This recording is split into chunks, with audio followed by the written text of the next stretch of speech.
اعوذ باللہ من الشیطان اللعین الرجیم بسم اللہ الرحمن الرحیم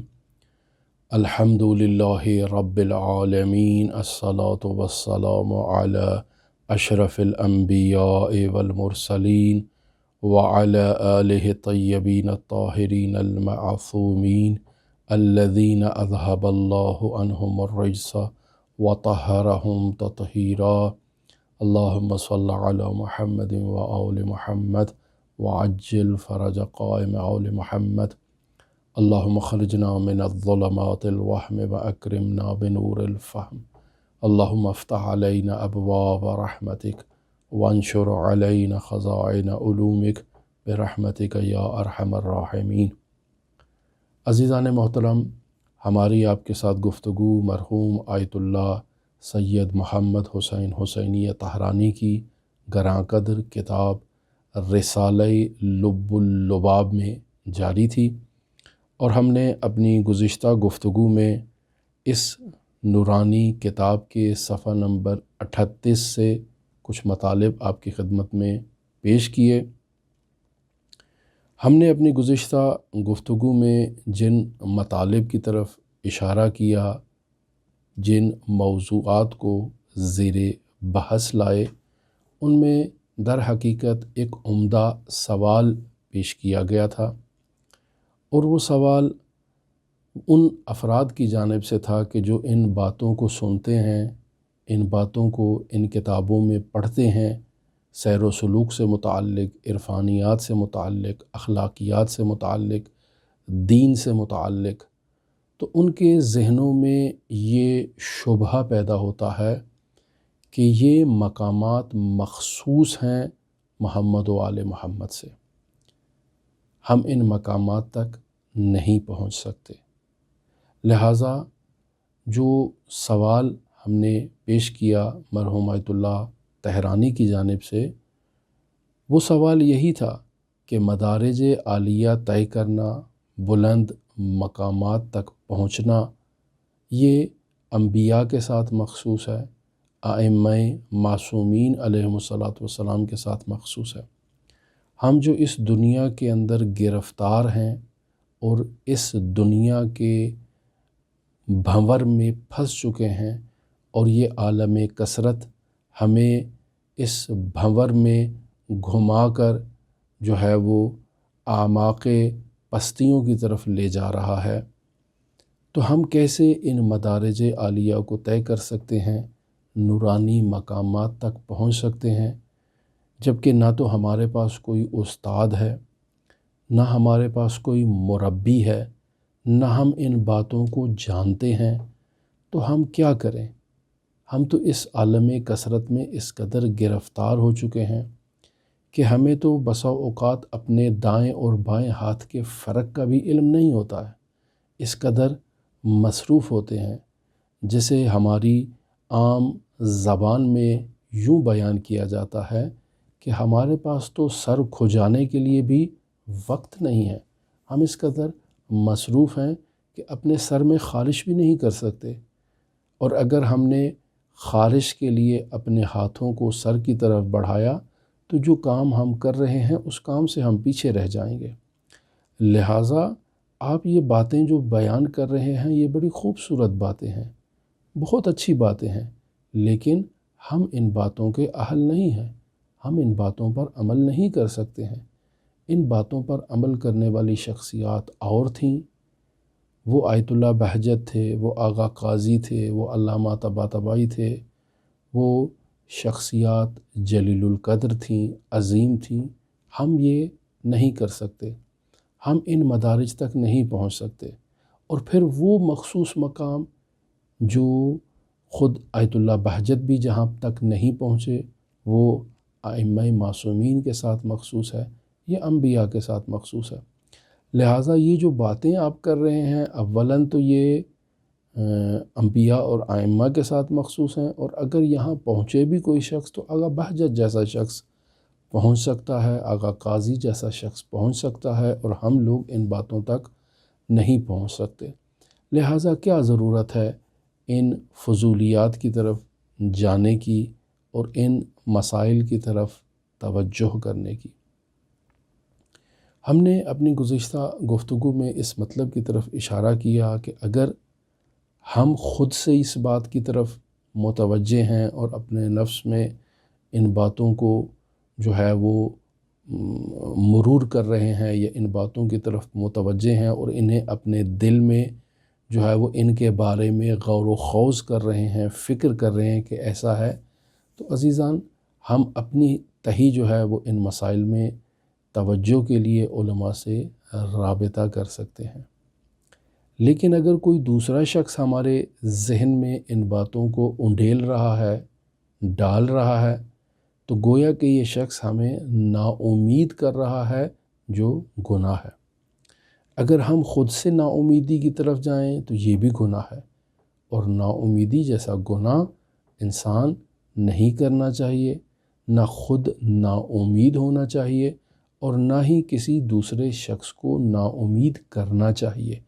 چونکہ نا امیدی ایک بہت عظیم گناہ ہے۔ جو شخص نا امید ہو جائے، جس کے پاس امید نہ رہے، جس کے پاس نجات کا کوئی راستہ نہ رہے، وہ توبہ کی طرف کبھی نہیں آئے گا، وہ ترقی اور رشد اور تعالی کی طرف نہیں آئے گا، وہ بلند مقامات تک پہنچنے کے لیے سوچے گا نہیں، وہ یہ کہے گا کہ نہیں، میں تو نہیں، بہت گناہ کر چکا ہوں، بہت معصیت کر چکا ہوں۔ عزیزان محترم، حقیقت یہی ہے کہ انسان جس قدر بھی گنہگار ہو، وہ لوٹ کے آئے، خداوند متعال اس کے گناہوں کو بھی محو کر دے گا اور خداوند متعال اسے بلند مقام عطا کرے گا۔ اور اس کے لیے بہترین راستہ خداوند متعال نے حضرات اہل بیت علیہم السلام کو قرار دیا ہے۔ اگر آپ خداوند متعال تک پہنچنا چاہتے ہیں تو بہترین راستہ خداوند متعال تک پہنچنے کے لیے باب اللہ ہے۔ اس دروازے پر دستک دیں اور اس دروازے سے آپ بیت اللہ میں داخل ہو جائیں۔ لہٰذا یہ ہستیاں باب اللہ ہیں، اور ان ابواب میں حضرت سید الشہداء کا دروازہ ایک ایسا دروازہ ہے کہ جس سے انسان فوراً نجات تک پہنچ جاتا ہے۔ لہٰذا ہم ابھی تک اپنی گفتگو میں متعدد مرتبہ اس بات کو ذکر کر چکے ہیں کہ وہ افراد جو جذبہ الہی تک پہنچتے ہیں یا جذبہ الہی جنہیں شامل حال ہوتا ہے، تو وہ یہی دعا و مناجات یا حضرت سید الشہداء علیہ الاف و تحیت و ثنا کے ذکر میں اور توسل میں انہیں یہ مقامات حاصل ہوتے ہیں۔ لہٰذا ہماری تمام گفتگو جو اب تک ہم آپ کی خدمت میں 36 درس بیان کر چکے، اور آج یہ 37واں درس ہے اس رسالہ لب اللباب کا، اگر آپ ہماری بات نہیں سمجھے تو دوبارہ سنیں، دوبارہ سنیں، دوبارہ سنیں۔ بار بار سننے سے ممکن ہے ہمارے دل کے جو دروازے بند ہیں وہ کھل جائیں، اور ان بند دروازوں کو کھولنے کے بعد ہی ہم اس چیز کی طرف متوجہ ہو سکتے ہیں کہ نہیں، یہ ممکن ہے۔ خداوند متعال ہے جو ہمیں سیر کرواتا ہے،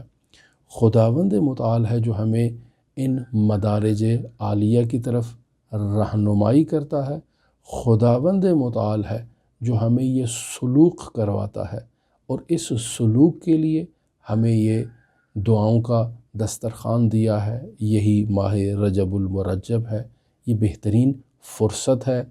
جذبات الہیہ کے حصول کے لیے، بہترین موقع ہے کہ انسان اس رجب المرجب کے مہینے سے درست استفادہ کرے اور بلند مقامات تک پہنچے۔ لہٰذا عزیزان محترم، نا امید نہیں ہونا چاہیے۔ لہٰذا صفحہ نمبر 38 پہ آیت اللہ تہرانی کی جو عبارت تھی وہ اس عنوان سے تھی کہ یہ جو سوال کیا جاتا ہے کہ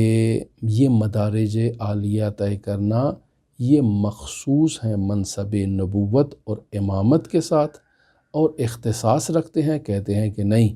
اختصاصی نہیں ہے، بلکہ ان مقامات پر پہنچنا ہمارے لیے ممکن ہے۔ ایسا نہیں ہے کہ ہم کہیں کہ یہ اختصاصی ہیں۔ اگر آپ کہیں کہ یہ مقامات اختصاصی ہیں تو پھر یہ اعتراض بھی ان کے پیچھے آئے گا کہ انبیاء کی دعوت دینا لغو ہے۔ انبیاء جو ہمیں لقاء اللہ کی دعوت دیتے ہیں، سیر اللہ کی دعوت دیتے ہیں، ہمیں جو وہ بلند مقامات تک پہنچنے کے لیے کہتے ہیں، انبیاء جو ہمیں کہتے ہیں کہ ہمارے نقش قدم پر چلو، یعنی جو ہم کر رہے ہیں آپ بھی ویسا ہی کرو تاکہ ان بلند مقامات تک آپ پہنچ سکو۔ تو یہ جو انبیاء کی تعلیمات ہیں جتنی بھی وہ لے کر آئے ہیں، یہ سب لغو ہو جائے گی اگر یہ ہمارے لیے نہیں ہے تو چونکہ یہ لغو نہیں ہے، حق ہے، حقیقت ہے، ہمارا ان کے اوپر ایمان ہے، الہی اور آسمانی تعلیمات پر ہم ایمان رکھتے ہیں، تو یقینی بات ہے کہ انبیاء کی تعلیمات کے صحیح ہونے کے نتیجے میں ہم یہ تمام مدارج عالیہ طے کر سکتے ہیں اور یہ مخصوص نہیں ہے۔ پھر یہاں یہ سوال پیدا ہوتا ہے کہ کیا کوئی شخص ان مدارج عالیہ کو طے کرنے کے بعد، بلند مقامات حاصل کرنے کے بعد اس بلندی پر پہنچ سکتا ہے کہ وہ اب امام کے درجے پر ہو؟ جیسا کہ ہم نے روایات میں بیان کیا کہ شیعاتنا فی درجاتنا، اس قسم کے الفاظ ہیں، یا گزشتہ روز ہم نے حضرت علی بن موسیٰ رضا علیہ آلاف و تحیت و ثنا سے روایت نقل کی، اس میں امام رضا بھی یہی فرما رہے ہیں کہ وہ شخص کانا فی درجاتنا یوم القیامہ، وہ شخص قیامت کے دن ہمارے درجے پہ ہوگا یا میرے درجے پہ ہوگا۔ تو یہ جو درجے کا لفظ استعمال کیا ہے یہاں پر اس مطلب کی طرف اشارہ کر رہے ہیں کہ وہ بلند مقام تک پہنچ سکتا ہے ہمارا شیعہ، لیکن ہمارے اور اس کے درمیان پھر بھی فرق رہے گا، اور وہ فرق امام و معموم کا ہے، وہ فرق مرشد و مرید کا ہے، مراد و مرید کا ہے، یہ فرق کبھی ختم نہیں ہو سکتا ہے۔ لہٰذا ایسے نہیں ہے کہ ایک شخص بلند مقامات پہ پہنچے اور اب وہ امام معصوم ہو جائے گا، اب وہ نبی ہو جائے گا، نہیں، یہ مقامات مخصوص ہیں۔ منصب نبوت اور منصب امامت جو ہے وہ اختصاصی ہے، یہ منصب کسی دوسرے تک منتقل نہیں ہوگا۔ ہاں، انسان بلند مقام حاصل کر سکتا ہے اور اس مقام تک پہنچ سکتا ہے کہ جس مقام پر انبیاء خداوند متعال کی جو لقاء کے مرحلے پر پہنچے ہیں، اور ہم نے اس کی ایک مثال تقریب ذہن کے لیے آپ کی خدمت میں پہلے بھی پیش کی تھی کہ جیسے ایک عظیم بادشاہ کا دربار ہے اور اس میں وزیر بھی بیٹھا ہے، اس میں مشیر بھی بیٹھا ہے، اس میں خاکروب بھی بیٹھا ہے، اس میں سائل بھی بیٹھا ہے، یہ سب افراد اس دربار میں بیٹھے ہیں۔ اب کوئی شخص کہے کہ سب کا مرتبہ ایک ہے، نہیں، سب کا مرتبہ ایک نہیں ہے، کوئی ان میں بادشاہ ہے، کوئی ان میں وزیر ہے، کوئی ان میں جو ہے وہ خاکروب ہے، لیکن سب اس دربار میں موجود ہیں۔ تو جب انسان مدارج عالیہ طے کر کے خداوند متعال کے دربار میں اور خداوند متعال کی بارگاہ میں پہنچ جائے گا تو وہاں کوئی امام ہے، کوئی نبی ہے، کوئی وزیر ہے، کوئی مشیر ہے، لیکن ہیں سب اسی بارگاہ میں۔ تو کانا معنا فی درجتنا کا یہی مطلب ہے کہ یہ ہے تو ہمارے ساتھ، اسی مقام پر ہے ہمارے ساتھ، لیکن یہ ہمارا مشیر ہے، یہ ہمارا وزیر ہے۔ یہ باتیں میں عرض کر رہا ہوں کہ تقریب ذہن کے لیے ہم یہ مثالیں دیتے ہیں، وگرنہ ان مثالوں میں جو ہے وہ پھنس کے خود کو مزید الجھانے کی ضرورت نہیں ہے۔ مزید ایک مطلب جس کی طرف اشارہ یہاں پر کیا جا سکتا ہے وہ ہے القاب سے متعلق۔ بعض لوگوں کے ذہنوں میں یہ سوال پیدا ہوتا ہے کہ ہم کہتے ہیں حجت الاسلام، ہم کہتے ہیں آیت اللہ، ہم کہتے ہیں ثقۃ الاسلام، کیا یہ الفاظ علماء کے لیے استعمال کرنا درست ہیں یا درست نہیں ہیں؟ عزیزان محترم، یہ بات بھی اسی طرح سے ہے، کانا معنا فی درجتنا، ہمارے ساتھ ہوگا، ہمارے درجے پر ہوگا۔ اگر کسی مولانا کو آیت اللہ کہا جاتا ہے اور امام معصوم کو بھی آیت اللہ کہا جاتا ہے تو کیا دونوں کا آیت اللہ ہونا ایک ہے؟ نہیں عزیزان، کس نے کہا کہ دونوں کا آیت اللہ ہونا ایک ہے؟ بہت فرق ہے دونوں میں۔ یہ اگر آیت اللہ ہے تو اس نے کسب کیا ہے اس علم کے ذریعے سے، تقوی کے ذریعے سے، جد و جہد کے ذریعے سے، اور آیت الہی کے منصب پر فائز ہوا ہے، جبکہ وہ ہستیاں پہلے سے آیت الہی ہیں، یعنی خداوند متعال نے ان ہستیوں کو آیت خلق کیا ہے،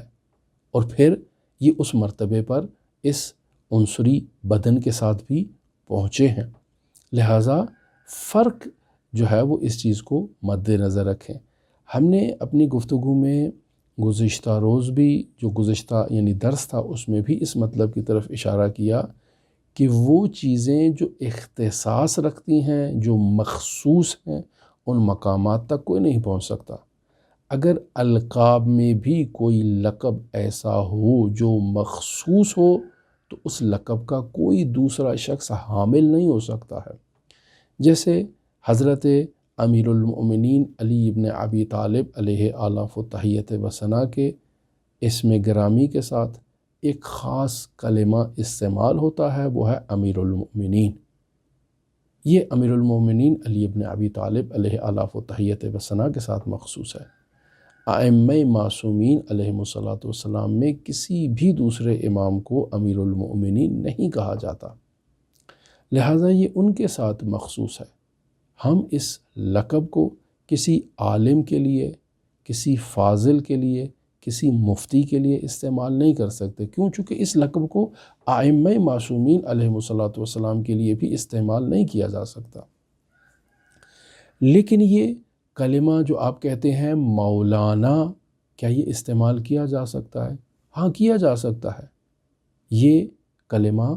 ایک عالم کے لیے استعمال کیا جا سکتا ہے، لیکن سوال یہ پیدا ہوتا ہے کہ یہ جو عالم جسے ہم مولانا کہہ رہے ہیں، کہ اب یہ ہمارا مولا ہو گیا ہے اس معنی میں جس معنی میں مولا امیر المؤمنین ہے؟ تو یقینی بات ہے ہر عقیدت مند اس بات کا اعتراف کرے گا کہ نہیں، یہ مولا سے منسوب ہونے کی وجہ سے مولانا ہوا ہے، وگرنہ یہ ہمارا مولا نہیں ہے۔ چونکہ یہ مولا کے اندر اس نے خود کو فنا کر دیا ہے، اب یہ ہمارا مولا ہو چکا ہے، وگرنہ قطعی بات ہے کہ اس میں اور مولا میں بہت فرق ہے، چاہے وہ مولا امیر المؤمنین ہو، چاہے وہ مولا امام حسن مجتبی ہوں، چاہے وہ مولا علی ابن موسیٰ الرضا ہوں یا صاحب العصر والزمان ہوں۔ بس مولا کا لفظ استعمال ہو سکتا ہے، مولانا یہ لفظ استعمال ہو سکتا ہے، لیکن یہ اس قدر ذوب ہو چکا ہے شخص امیر المؤمنین اور حضرات ائمہ معصومین کی ذات میں کہ اب ہم اسے کہتے ہیں مولانا، لہٰذا مولانا کہا جا سکتا ہے۔ یا آپ کہیں مولوی،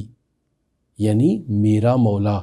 مولوی کسی کو کہا جا سکتا ہے؟ ہاں، کہا جا سکتا ہے، کوئی حرج نہیں ہے۔ کیوں؟ چونکہ یہ مولوی اب مولا کے اندر اس قدر فنا ہو چکا ہے کہ اب اسے ہم اپنا مولوی کہہ رہے ہیں۔ یا کیا ہم اسے حجت الاسلام کہہ سکتے ہیں؟ حجت الاسلام تو ائمہ معصومین کی ذات تھی۔ عزیزان محترم، حجت الاسلام درست ہے ائمہ معصومین علیہم الصلاۃ والسلام ہے، لیکن یہ لقب ان کے ساتھ مخصوص نہیں ہے کہ آپ کسی دوسرے کو نہیں کہہ سکتے۔ وہ شخص کہ جو ان کی تعلیمات میں اس قدر فنا ہو چکا ہے، اب یہ انہی سے حجت اس نے اخذ کی ہے، اور اس کی بات انہی کی بات کے نتیجے میں ہے، اور یہ کلام جب بھی کرے گا تو یا قال الصادق یا قال الباقر سے کرے گا، دین کو بیان کرے گا اسی حجت اسلام کے ذریعے سے، لہٰذا اب اسے حجت الاسلام اس معنی میں کہا جاتا ہے۔ یا آیت اللہ اگر اسے کہا جاتا ہے تو بھی اسی معنی میں کہا جاتا ہے، اور اگر آیت اللہ العظمیٰ کہا جاتا ہے تو بھی اسی معنی میں کہا جاتا ہے۔ لہٰذا عزیزان محترم، بالآخر ائمہ معصومین علیہم الصلاۃ والسلام کے ایسے عقیدت مند علماء کہ جو ان کی تعلیمات میں جنہوں نے خود کو فنا کر دیا، اپنی تمام زندگی وقف کر دی، ان کے لیے کوئی نہ کوئی کلمہ تو آپ نے استعمال کرنا ہے۔ جو کلمہ بھی آپ ان کے لیے استعمال کریں گے وہ کلمہ حضرات ائمہ معصومین علیہم الصلاۃ والسلام کے لیے بھی پہلے سے استعمال ہو رہا ہوگا۔ بس آپ ان کے لیے جب استعمال کرتے ہیں تو اس کا مطلب یہی ہوتا ہے کہ یہ ہستیاں خود سے اپنی ہویت اور اپنی مستقل شناخت کھو چکی ہیں۔ اب ان شخصیات کے پاس اپنی شناخت نہیں ہے، بلکہ اپنے مولا کی شناخت ہے، بلکہ حقیقی حجت الاسلام، حقیقی آیت اللہ کی شناخت ان کے وجود میں ہے۔ یعنی ان کے پاس جو کچھ بھی ہے ان کی ہویت میں، ان کی بساط میں، ان کے دامن میں، وہ انہی ہستیوں سے ہے، خود اس کے پاس اپنا ذاتی کچھ موجود نہیں ہے۔ لہٰذا اسے اگر ہم حجت الاسلام کہہ رہے ہیں، اسے اگر ہم آیت اللہ کہہ رہے ہیں، ہم مولانا کہہ رہے ہیں، مولوی کہہ رہے ہیں، ملا کہہ رہے ہیں، جو کچھ بھی کہہ رہے ہیں، یہ کلمات اس انداز میں استعمال کیے جا سکتے ہیں اور اس میں کوئی حرج نہیں ہے۔ اور یہ الفاظ اور القاب ائمہ معصومین علیہ الصلاۃ والسلام کے ساتھ مخصوص نہیں ہے کہ آپ کسی دوسرے کے لیے استعمال نہیں کر سکتے۔ وگرنہ یہ جو ہم اپنے بچوں کا نام رکھتے ہیں، محمد و علی و فاطمہ و بطول، یہ نام بھی ہم نہیں رکھ سکتے، چونکہ یہ کہ تو نام ان کے ہیں، ہم انہیں اپنے لیے کیوں استعمال کریں؟ ہم انہیں اپنے لیے استعمال نہیں کر سکتے۔ تو کہیں کہ نہیں بھائی، ایسی بات نہیں ہے، یہ ان کے مخصوص نام نہیں ہے۔ ہم اپنے بچوں کو حسن و حسین کے نام کے ساتھ جو زینت دے رہے ہیں، تو اس کا ہرگز یہ مطلب نہیں ہے کہ یہ امیر المومنین کا بیٹا حسن ہو جائے گا، نہیں، بلکہ یہ ان کا نوکر ہے، یہ ان کے دروازے کا گداگر ہے، لیکن یہ میرا بیٹا ہے، میں اس کا نام ان کے نام پر رکھ کے اپنے لیے برکت، اور جو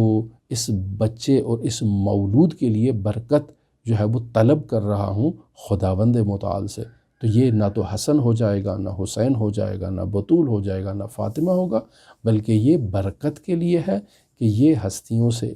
ان نورانی ہستیوں سے کسب فیض کرے اور ان کی تعلیمات تک پہنچے۔ لہٰذا اس چیز کی طرف بھی بعض لوگ ہم سے سوال کرتے ہیں کہ کیا یہ درست ہے یا درست نہیں ہے۔ بس ہم اپنے اصلی موضوع کی طرف آتے ہیں کہ یہ جو سوال کیا جاتا ہے کہ یہ مقامات مخصوص ہیں ائمہ معصومین علیہ الصلاۃ والسلام کے ساتھ، انبیاء کے ساتھ، ایسا ہرگز نہیں ہے۔ ہم جتنے بھی اعمال انجام دیتے ہیں، یہ خداوند متعال کے تقرب کے لیے ہیں۔ ہمارے اور خدا کے درمیان جو فاصلہ ایجاد ہو چکا ہے، اس فاصلے کو ختم کرنے کے لیے ہے۔ لہٰذا ہم اپنے تمام اعمال کو اس نیت کے ساتھ انجام دیتے ہیں، قربتاً الی اللہ۔ 2 رکعت نماز پڑھتا ہوں قربتاً الی اللہ، 4 رکعت نماز پڑھتا ہوں قربتاً الی اللہ، زیارت کرتا ہوں قربتاً الی اللہ، کھانا کھاتا ہوں قربتاً الی اللہ، پانی پیتا ہوں قربتاً الی اللہ۔ یہ جو قربتاً الی اللہ ہے، یعنی میں اپنے اور خدا کے درمیان جو ایک فاصلہ ایجاد ہو چکا ہے، اس فاصلے کو ختم کرنا چاہتا ہوں اور خداوند متعال کا تقرب حاصل کرنا چاہتا ہوں۔ یہ تقرب مادی نہیں ہے، ایسا نہیں ہے کہ خداوند متعال پہاڑ کی چوٹی پہ ہے، میں پہاڑ کے نیچے پہ ہوں، اب میں کہہ رہا ہوں قربتاً الی اللہ، یعنی اس نیچے سے، اس دامن سے میں اس چوٹی تک پہنچنا چاہتا ہوں، ایسی بات نہیں ہے۔ بلکہ یہ جو قربتاً الی اللہ ہے، میں اپنے وجود میں ایک تحول اور ایک تبدیلی ایجاد کرتا ہوں اور معنوی اعتبار سے خداوند متعال کے قریب ہونا چاہتا ہوں۔ لہٰذا یہ جو میں فاصلہ ختم کر رہا ہوں اپنے اور خداوند متعال کے درمیان، یہ فاصلہ وجودی ہے۔ یہ جو میرے اور اس کے درمیان ایک فاصلہ ایجاد ہو چکا ہے، اس فاصلے کو ختم کرنا چاہتا ہوں، اور یہ معنوی فاصلہ ہے، مادی فاصلہ نہیں ہے۔ لہٰذا انسان مراقبے کے ذریعے سے، تزکیہ نفس کے ذریعے سے، جد و جہد کے ذریعے سے، عدم معصیت کے ذریعے سے ان مدارج کو طے کر سکتا ہے اور بلند مقامات پر فائز ہو سکتا ہے۔ اب ہم آتے ہیں اس اگلے سوال کے اوپر جسے ہم نے اپنے گزشتہ درس میں آپ کی خدمت میں بیان کیا۔ مختصراً اس سوال کا جواب بھی آپ کی خدمت میں دیتے چلیں۔ سوال یہاں پر یہ ہوتا ہے کہ ہم جس قدر بھی جد و جہد کریں، نمازیں پڑھیں، روزے رکھیں، تقوی اختیار کریں، پرہیزگاری کریں، ہم ان بلند مقامات پر پھر کیوں نہیں پہنچ سکتے؟ ایک لوگوں کے ذہنوں میں یہ جو سوال پیدا ہوتا ہے کہ یہ مقامات مخصوص ہیں ائمہ معصومین علیہ الصلاۃ والسلام کے ساتھ، اس کی ایک بنیادی وجہ یہ سوال بھی ہے کہ ہم نے اپنی تمام زندگی 50 سال 60 سال 70 سال حتیٰ علماء نے گزار دی ہے، یہاں تک کہ بندہ حقیر نے بھی اپنی ساری زندگی گزار دی ہے،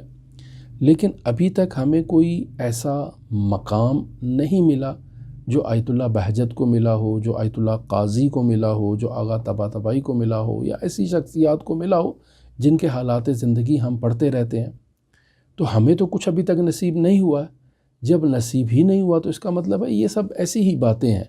وہ مخصوص ہیں ان ہستیوں کے ساتھ۔ ہم نے بھی ساری زندگی نماز پڑھی ہے، آغا بہجت نے بھی نماز پڑھی ہے، وہ ایک بلند مقام پر پہنچ گئے اور ہم نماز سے کسی مقام پر نہیں پہنچے، تو اس کا مطلب ہے یہ مخصوص ہیں ان ہستیوں کے ساتھ، ہم ان مقامات پر نہیں پہنچ سکتے۔ یا یہ سوال لوگوں کے ذہنوں میں ابھرتا ہے کہ ہم ان مقامات پر جو نہیں پہنچ رہے، جو ان بلند مدارج تک نہیں پہنچ رہے، تو اس کی وجہ کیا ہے؟ کیوں ہم ان بلند مقامات پر نہیں پہنچ رہے؟ تو آیت اللہ طحرانی اسی سوال کا جواب اسی صفحہ نمبر 39 پر رسالہ لب لباب میں بیان کر رہے ہیں، اور در واقع آیت اللہ طحرانی یہاں اس صفحے پر 2 نورانی احادیث کو نقل کر رہے ہیں۔ اگر ان احادیث کو دیکھا جائے تو یہ آیت اللہ طحرانی نے اس انداز میں بیان کرنے کی کوشش کی ہے کہ ایک روایت اہل سنت سے ہے، ایک روایت شیعہ منابع روائی میں موجود ہے، لیکن اگر دقت کی جائے تو دونوں روایات اہل سنت کے منابع سے ہیں، یعنی وہ دوسری روایت جسے آیت اللہ طحرانی نقل کر رہے ہیں شیعہ منابع میں، وہ متأخر شیعہ منابع میں موجود ہے، وگرنہ قدیمی شیعہ منابع میں وہ نہیں ہے، وہ اہل سنت کے منابع میں موجود ہے۔ فرق نہیں کرتا ہے کوئی روایت اہل سنت کے منابع روائی میں موجود ہو یا شیعہ منابع روائی میں موجود ہو، کوئی فرق نہیں کرتا ہے۔ اگر روایت صحیح السند ہے، اگر روایت صحیح المتن ہے، صحیح الدلالت ہے، تو ان کے منابع میں موجود ہو یا ہمارے منابع میں موجود ہو، قابل استفادہ ہے، اس میں کوئی حرج نہیں ہے۔ مثلا آیت اللہ طحرانی رسول خدا صلی اللہ علیہ وآلہ وسلم سے اس روایت کو یہاں پر نقل کر رہے ہیں کہ لولا تقصیر فی کلامکم و تمریج فی قلوبکم لرعیتم ما ارا ولسمعتم ما اسمع، یعنی رسول خدا صلی اللہ علیہ وآلہ وسلم بیان یہ فرما رہے ہیں کہ اگر آپ کے جو وجود ہے اس میں زیادہ پر حرفی موجود نہ ہو، یعنی آپ اپنی زبان کا بیجا استعمال نہ کریں، جسے ہم کہتے ہیں پر حرفی کرنا، کثرت کلام کرنا، زیادہ گفتگو کرنا، باتونی ہونا، لغویات کرنا، یہ الفاظ استعمال کیے جاتے ہیں۔ اگر تم پر حرف نہ ہوتے، لولا تقصیر فی کلامکم، یعنی اگر تمہارے کلام میں کثرت نہ ہوتی، پر حرفی نہ ہوتی، لغویات نہ ہوتی، ایک، اور دوسرا وتمریج فی قلوبکم، یعنی تمہارے دلوں میں اضطراب نہ ہوتا، آشوب نہ ہوتا۔ یہ جو اضطراب کا سمندر تمہارے وجود میں ٹھاٹھے مار رہا ہے، اگر یہ اضطراب تمہارے وجود میں نہ ہوتا، یہ پر حرفی تمہارے وجود میں نہ ہوتی، لرعیتم ما ارا، تو تم وہ دیکھتے جو میں محمد مصطفیٰ دیکھ رہا ہوں، ولسمعتم ما اسمع، اور تم بھی وہ سنتے جسے میں سماعت کر رہا ہوں۔ لہٰذا انسان ان مدارج عالیہ تک پہنچ سکتا ہے، اور وہ مدارج عالیہ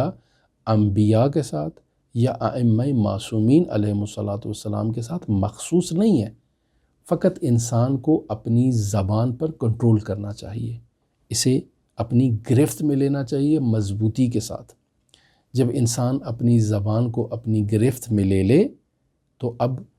اپنی زبان کو کنٹرول کرنے کے نتیجے میں انسان کے وجود میں اضطراب کی کمی آئے گی، جو اس کا دل مضطرب رہتا ہے، پریشان رہتا ہے، ہر وقت یہ انسان مختلف خیالات میں گھرا رہتا ہے، تو ان خیالات کو بھی انسان کنٹرول کرے۔ اگر انسان ان دو چیزوں پر کنٹرول کر لے، یعنی اپنی زبان کو اس کی آفات سے بچا لے اور انسان اپنے دل کو اضطراب سے بچا لے، تو پھر رسول خدا صلی اللہ علیہ وآلہ وسلم فرماتے ہیں کہ ملکوت کے دروازے اس کے لیے کھل جائیں گے۔ لَرَأَيْتُم مَّا أَرَىٰ، تم وہ دیکھو گے جسے میں محمد مصطفیٰ دیکھ رہا ہوں۔ وَلَسَمِعْتُم مَّا أَسْمَعُ، اور تم ان آوازوں کو سنو گے، ان ملکوتی آوازوں کو سنو گے جنہیں میں محمد مصطفیٰ سن رہا ہوں۔ لہٰذا میں آیت اللہ طحرانی کی یہاں سے عبارت آپ کی خدمت میں پڑھتا ہوں، چونکہ کتاب بھی ہمیں ساتھ ساتھ حل کرنا ہے۔ فرماتے ہیں از طریق عامہ روایت شدہ است، یعنی ہمارے اہل سنت بھائیوں کی طرف سے یہ روایت ان کے منابع روائی میں موجود ہے۔ کیا روایت ہے؟ کہ لولا تکثیر فی کلامکم و تمریج فی قلوبکم لرأیتم ما ارى ولسمعتم ما اسمع، کہ اگر تمہارے کلام میں کثرت نہ ہوتی، پرحرفی نہ ہوتی، اگر تم لغویات اور فضولیات زیادہ نہ کرتے، اور و تمریج فی قلوبکم، یعنی لولا تمریج فی قلوبکم، تمہارے دلوں میں اضطراب نہ ہوتا، تو لرأیتم ما ارى، تو تم بھی دیکھتے ان چیزوں کو جنہیں میں دیکھ رہا ہوں، وَلَسَمِعْتُم مَّا أَسْمَعُ، اور تم ان چیزوں کو سنتے جسے میں محمد مصطفیٰ سن رہا ہوں۔ پھر فرماتے ہیں آیت اللہ طحرانی، این گفتار حضرت رسول اکرم بے خوبی حاکیست از آن کے علت عدم وصول بے کمالات انسانی ہمانا خیالات باطلی شیطانیہ و افعال لغو و بیہود است۔ یعنی آیت اللہ طحرانی کہہ رہے ہیں کہ رسول خدا صلی اللہ علیہ وآلہ وسلم کا یہ نورانی کلام جو یہاں بیان ہوا، اس نورانی کلام سے واضح طور پر یہ بات معلوم ہو جاتی ہے کہ یہ جو سوال کیا جاتا ہے کہ ہم نے اپنی ساری زندگی گزار دی ہے اور ہم کسی مقام پر نہیں پہنچے ہیں، یہ آپ کا بھی سوال ہے، میرا بھی سوال ہے، اور اکثر لوگ ہم سے یہی سوال کرتے ہیں کہ مولانا باتیں تو بہت اچھی ہیں، لیکن ان باتوں پر عمل کرنا، ان مقامات تک پہنچنا، یہ بہت مشکل ہے۔ تو آیت اللہ طحرانی کہتے ہیں کہ رسول خدا صلی اللہ علیہ وآلہ وسلم کے اس نورانی فرمان سے یہ بات واضح ہو جاتی ہے کہ ہم جو کمالات انسانیہ پر فائز نہیں ہو رہے ہیں، اس کی بنیادی وجہ ہمارے وجود میں خیالات باطلہ ہیں، خیالات شیطانیہ ہیں، اور وہ لغو اور بیہودہ افعال جو ہم اپنی روزمرہ زندگی میں انجام دیتے ہیں، اور پھر اس کے بعد ہم توقع رکھتے ہیں کہ ہم مدارج عالیہ طے کریں گے، ہم بلند مقامات تک پہنچیں گے۔ عزیزان، ایسے نہیں ہو سکتا۔ النکیزان لا یجتمعان، نکیزان کبھی اجتماع نہیں کر سکتی ہیں، ولا یرتفعان، دونوں مرتفع بھی نہیں ہو سکتے ہیں۔ یہ ایک عقلی قاعدہ ہے، منطقی قاعدہ ہے، یعنی آپ کے وجود میں پرحرفی بھی ہے، کثرت کلام بھی ہے، دلوں میں اضطراب بھی ہے، اور پھر آپ چاہیں کہ آپ کی نماز میں خیالات نہ آئیں، آپ کی جو سوچ ہے اس میں جو ہے وہ دوسری چیزیں نہ آئیں، آپ نماز پڑھ رہے ہیں تو فوراً جو ہے وہ مدارج عالیہ طے کریں، ادھر سے اللہ اکبر کہا اور ادھر سے انسان جو ہے وہ معراج پہ چلا گیا۔ عزیزان، ایسے نہیں ہوتا ہے۔ انسان کو اپنی زبان کو کنٹرول کرنا ہے اور اپنے دل کو اضطراب سے بچانا ہے، شیطانی خیالات سے، باطل افعال سے اپنے آپ کو بچانا ہے، اور یہ مجاہدہ نفس کے ذریعے سے ہو سکتا ہے۔ اس کا واحد راستہ وہی مراقبہ ہے، جسے ہم آپ کی خدمت میں بارہا بیان کر چکے ہیں، اور اگر پھر تفصیل سے دیکھنا چاہتے ہیں تو مرحوم علامہ محمد حسین طباطبائی رحمۃ اللہ علیہ نے ایک نوجوان شخص کے خط کا جواب دیا تھا، جسے ہم نے علامہ طباطبائی کی پلے لسٹ میں وہاں پر موجود ہے، آپ اسے ملاحظہ کر سکتے ہیں کہ کیسے مراقبہ کرے انسان۔ تو انسان جب تک اپنے وجود سے کثرت کلام کو ختم نہیں کرتا، جب تک انسان اپنے وجود سے جو ہے وہ اضطراب کو ختم نہیں کرتا، بلند مقامات اس کے نصیب میں نہیں ہوں گے۔ یہ قاعدہ کلیہ ہے، فارمولہ ہے، جسے رسول خدا صلی اللہ علیہ وآلہ وسلم نے بیان کر دیا ہے کہ اگر ان دو چیزوں سے اجتناب کرو تو لَرَأَيْتُمْ مَا أَرَى، تو تم دیکھو گے ان چیزوں کو جن کو میں نے دیکھا، وَلَسَمِعْتُمْ مَا أَسْمَعَ، اور تم سنو گے ان چیزوں کو جنہیں میں نے سنا ہے اور سماعت کیا ہے۔ تو ان عزیزان محترم، یہ فارمولہ رسول خدا صلی اللہ علیہ وآلہ وسلم ہمیں دے چکے ہیں۔ ہم کیسے کہہ سکتے ہیں کہ یہ مقامات مخصوص ہیں ان کے ساتھ؟ نہیں عزیزان، مخصوص نہیں ہے۔ اگر ہم بھی وہ دیکھنا چاہتے ہیں جنہیں رسول خدا نے دیکھا، اور وہ سننا چاہتے ہیں جنہیں رسول خدا صلی اللہ علیہ وآلہ وسلم نے سماعت کیا، تو ہمیں کثرت کلام سے اجتناب کرنا ہے، ہمیں اپنے دلوں کو اضطراب سے بچانا ہے۔ یہ جو نماز میں ہم اللہ اکبر کہتے ہیں اور پھر گھومنا شروع ہو جاتے ہیں، پوری دنیا کی سیر کرنا شروع ہو جاتے ہیں، یہ ہے کثرت، یہ ہے تمریج قلوب ہے۔ یہ جو ہم ایک جگہ اپنے خیالات کو جمع نہیں کر سکتے ہیں، یہ جو ہماری جو خواطرات ہیں یہ کنٹرول میں نہیں ہیں، یہ جو ہمارے خیالات ہمارے کنٹرول میں نہیں ہیں، اس کا رائے حل کیا ہے؟ میں متعدد مرتبہ اسے اپنی گفتگو میں، دروس میں بیان کر چکا ہوں، اور اس کتاب میں آگے بھی یہ مطلب بیان ہوگا۔ بس یہ ایک روایت ہے جسے آیت اللہ طحرانی اس سوال کے جواب میں بیان کر رہے ہیں۔ ایک دوسری روایت بھی آیت اللہ طحرانی اسی سوال کے جواب میں بیان کر رہے ہیں۔ وہ فرماتے ہیں وَاَز طریق خاصہ نیز روایت است، یعنی خاصہ یعنی وہی اہل تشیع حضرات، ان کی جانب، ان کے منابع روائی میں بھی ایک روایت موجود ہے۔ وآن حضرت فرمود، یعنی رسول خدا صلی اللہ علیہ وآلہ وسلم نے اس مطلب کی طرف اشارہ کیا ہے۔ کیا فرمایا ہے کہ لولا ان الشیاطین یحومون حول قلوب بنی آدم لرعوا ملکوت السماوات والارض، یعنی یہاں رسول خدا صلی اللہ علیہ وآلہ وسلم اس روایت میں بیان کر رہے ہیں جسے ہمارے شیعہ روائی منابع میں نقل کیا گیا، اور میں عرض کر چکا کہ یہ متأخر شیعہ منابع میں یہ روایت موجود ہے، اس سے پہلے یہ اہل سنت کے منابع میں یہ روایت موجود ہے کہ لولا ان الشیاطین یحومون حول قلوب بنی آدم، یعنی اگر شیطانوں نے انسانوں کے جو فرزند ہیں بنی آدم، یعنی بنی نو بشر کے دلوں کے احاطہ نہ کیا ہوتا، اگر شیطان اس دل کے گرد گردش نہ کر رہا ہوتا تو لرعوا ملکوت السماوات والارض، تو یہ انسان آسمان و زمین کے ملکوت کو مشاہدہ کر سکتا تھا۔ بس آج ہمیں ملکوتی چیزیں نظر نہیں آتی ہیں، آج ہماری یہ چشم برزخی بند ہے، ہم یہ اس عالم کے حقائق کو مشاہدہ نہیں کر رہے ہیں، ہمارا ملکوتی کان جو ہے وہ بند ہے، ہم ان آوازوں کو سماعت نہیں کر رہے جن آوازوں کو رسول خدا صلی اللہ علیہ وآلہ وسلم سماعت کیا کرتے تھے۔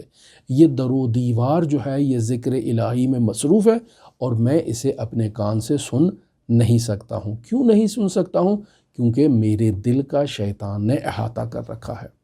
میں کثرت کلام میں مبتلا ہوں، میرے دل میں اضطراب پایا جاتا ہے، اور اس روایت کے مطابق شیطان میرے دل کے گرد طواف کر رہا ہے اور چکر لگا رہا ہے، اور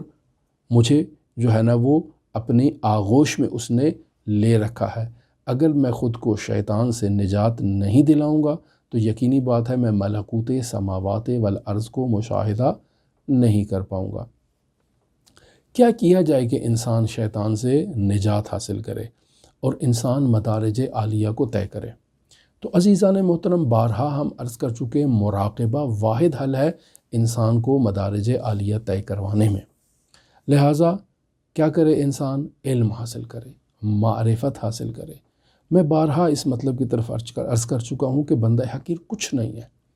لیکن یہ جو باتیں میں علماء شیعہ سے نقل کر رہا ہوں یہ باتیں بے نظیر ہیں۔ لہٰذا آپ بار بار ان باتوں کو سماعت کریں، اس لیے نہیں کہ میں نے نقل کی ہیں، اس لیے کہ یہ ہمارے سلف صالح بزرگ علماء سے نقل شدہ مطالب ہیں اور معارف ہیں۔ جس قدر ہم ان باتوں کو بار بار سنیں گے، بار بار سنیں گے، بار بار سنیں گے، ہمارے دل کے دروازے کھلتے جائیں گے، ہمیں ان باتوں سے انس ہو جائے گا، ہمیں ان باتوں سے دلچسپی ہو جائے گی۔ لہٰذا کثرت کلام سے نجات کا ایک راستہ، دلوں کے اضطراب سے نجات کا ایک راستہ، اپنے دلوں کے اطراف میں گھومنے والے شیاطین سے نجات کا ایک راستہ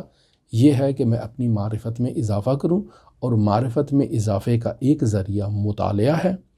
ایک ذریعہ یہی بزرگ علماء کے حالات زندگی کا مطالعہ ہے، انہیں پڑھنا ہے، انہیں سننا ہے، ان کے بارے میں تحقیق کرنا ہے، اور یہی گفتگو جو میں آپ کی خدمت میں بیان کر رہا ہوں یہ ایک ذریعہ ہے انسان کی معرفت میں اضافے کا۔ دوسرا ایک مطلب کہ انسان کیسے اپنے آپ کو کثرت کلام سے اور اپنے آپ کو جو ہے اضطراب سے نجات عطا کروائے، وہ ہے ذکر حوقلہ، لا حول ولا قوت الا باللہ۔ انسان اس کا تکرار کرے، جس قدر انسان کر سکتا ہے اس کا تکرار کرے۔ یہی چیزیں ہیں کہ جو انسان کو نجات دلا سکتی ہیں۔ واجبات پر عمل کریں، محرمات سے دوری اختیار کریں اور مراقبہ کریں۔ ہمارے ایک محترم سننے والے نے ایک سوال کیا کہ آخر میں اس سوال کو بھی میں ذکر کرتا چلوں اور ایک مختصر ایک لائن میں اس کا جواب دیتا چلوں۔ فرماتے ہیں کہ یہ جو موضوعات ہم بیان کر رہے ہیں، یعنی آج تک جو ہم نے بیان کر دی ہے، اور آج 37واں درس بھی آپ نے سماعت کر لیا انشاءاللہ، تو یہ جو موضوعات ہم نے ابھی تک آپ کی خدمت میں بیان کیے ہیں، بطور معمول ہمارے معاشرے میں نہ تو علماء ان موضوعات کو چھیڑتے ہیں اور نہ ہی ممبروں سے یہ موضوعات بیان کیے جاتے ہیں، تو اتنے اوپنلی ڈسکس نہیں ہوتے یہ موضوعات۔ ایسے میں آپ کے ساتھ یہ جو گفتگو کر رہا ہوں اور آپ میری گفتگو کو سن رہے ہیں، تو سوال کرنے والے سائل نے یہ سوال کیا ہے کہ کیا ہم ان باتوں کو اپنی فیملی ممبرز کے ساتھ بھی شیئر کر سکتے ہیں یا نہیں، اور اگر ہم اپنی فیملی میں ان موضوعات کو ڈسکس کریں تو وہ ان سے کوئی اور مطلب لیں گے، وہ سمجھیں گے کہ شاید ہم کوئی صوفی گری کرنا چاہ رہے ہیں، ہم صوفی بننا چاہ رہے ہیں، تصوف کی طرف جا رہے ہیں، یا معلوم نہیں کن چیزوں کو ذہنوں میں وہ لے آئیں گے۔ تو کیا ہمیں ان کے سامنے ان موضوعات کو چھیڑنا چاہیے یا نہیں چھیڑنا چاہیے؟ عزیزان محترم، اگر آپ نے ہماری گفتگو ابھی تک سنی، کہ میں سمجھتا ہوں ہمارے چینل پر تقریباً 800 سے زائد دروس ہمارے موجود ہیں، چھوٹے بڑے فرق نہیں کرتا ہے، تو اتنی آپ نے ہماری گفتگو سن لی، تو میں سمجھتا ہوں اب تک ان موضوعات کو سننے کے بعد یہ سوال کی گنجائش ہی نہیں رہتی ہے۔ ہم آپ کی خدمت میں دین بیان کر رہے ہیں، اگر ہماری فیملی ممبرز مسلمان ہیں کہ الحمدللہ مسلمان ہیں، تو ہم صرف دین بیان کر رہے ہیں، واجبات پر عمل کرنا اور محرمات کو ترک کرنا۔ واجبات پر عمل کریں، محرمات کو ترک کریں، اور مراقبہ کریں کہ واجب عمل ہو اور محرم ترک ہو، مستحب عمل ہو، مکروہ ترک ہو، تو یہ تو دین بیان ہو رہا ہے، اور ہم اپنے عزیز و اقارب میں دین کو بیان کر سکتے ہیں، اس میں کوئی مشکل ہی نہیں ہے۔ کیوں ہم ان سے دوری اختیار کریں؟ ہاں، وہ چیز کہ جو ہمارے علماء نے بیان نہیں کی، وہ چیز جو ہمارے ائمہ معصومین علیہ الصلاۃ والسلام نے بیان نہیں کی، اس چیز سے اجتناب کرنا چاہیے۔ وہ چیز نہ تو کوئی آپ کو عارف بیان کرے گا اور نہ ہی آپ کو کوئی عالم بیان کرے گا۔ ہم جو کچھ بھی باتیں اپنے بزرگ علماء سے نقل کر کے آپ تک بیان کر رہے ہیں، یہ وہ سب باتیں ہیں کہ جنہیں ائمہ معصومین علیہ الصلاۃ والسلام کے کلام سے نقل کیا گیا ہے۔ مثلا یہی نورانی فرمان رسول خدا صلی اللہ علیہ وآلہ وسلم کا دیکھ لیں کہ لولا تقصیر فی کلامکم و تمریج فی قلوبکم لرأیتم ما ارا ولسمعتم ما اسمع، کہ اگر تمہاری پر حرفی نہ ہو، اگر تمہارے دلوں میں اضطراب نہ ہو، تو تم وہ سب چیزیں دیکھو گے جسے میں محمد دیکھ رہا ہوں، تم ان سب چیزوں کو اپنے کانوں سے سنو گے جسے میں سن رہا ہوں۔ تو یہ کوئی اضافی چیز نہیں ہے، یہ کوئی باطل چیز نہیں ہے، یہ کوئی صوفی گری نہیں ہے جسے ہم آپ کی خدمت میں بیان کر رہے ہیں، یہ فرمان رسول خدا صلی اللہ علیہ وآلہ وسلم ہے۔ یہ وہ دوسری روایت کہ لولا ان الشیاطین یحومون حول قلوب بنی آدم لرعوا ملکوت السماوات والارض، یہ انسان آسمان و زمین کے ملکوت کو دیکھتا. یہ صوفی گری نہیں ہے، یہ کوئی بری چیز نہیں ہے کہ جسے آپ اپنے فیملی ممبروں کے ساتھ شیئر نہ کر سکیں، اپنے خاندان میں ان موضوعات کو ڈسکس نہ کر سکیں. تو عزیزان محترم، آخر میں ہماری دعا ہے کہ خداوند متعال ہمیں ان باتوں کو سمجھنے کی توفیق عطا فرمائے، چونکہ سمجھنا بہت ضروری ہے. اور پھر جب ہم ان باتوں کو سمجھ لیں تو خداوند متعال ہمیں ان باتوں پر عمل کرنے کی توفیق عطا فرمائے. ہمیں یہ توفیق عطا فرمائے کہ ہم اپنی زبان کو کنٹرول کر سکیں. ہمیں یہ توفیق عطا فرمائے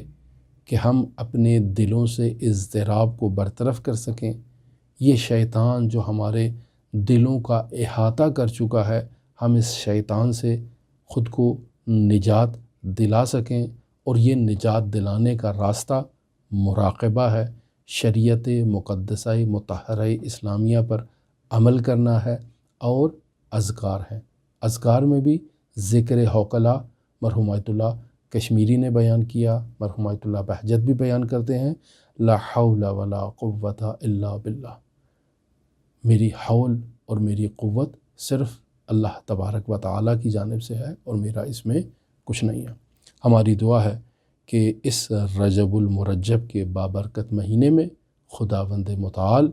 یہ جذبات الہیہ جو ہیں اسے ہمارے نصیب کرے، اور ہم بھی وہی ملکوت سماوات کو مشاہدہ کر سکیں. اللہم صلی علی محمد و آل محمد وعجل فرج قائم آل محمد.